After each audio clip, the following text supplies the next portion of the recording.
First of all, I do think that some measures, such as levies, can change people's behaviour towards the environment. And an example would be the plastic bag levy. I think that worked very well that way.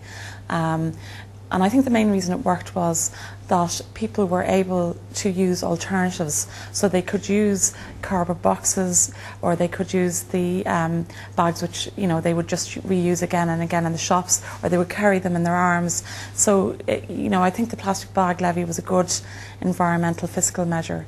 On the other hand, I think the environmental pillar and the members of it need to take on board the studies that have been done in relation to societies that have more income equality.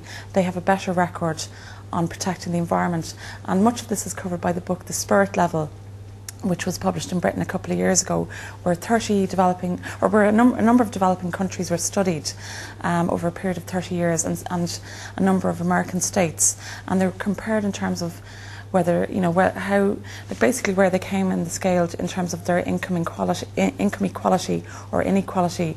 And what that book found was that societies with more income equality did better across a range of indicators, including their record and protection of the environment.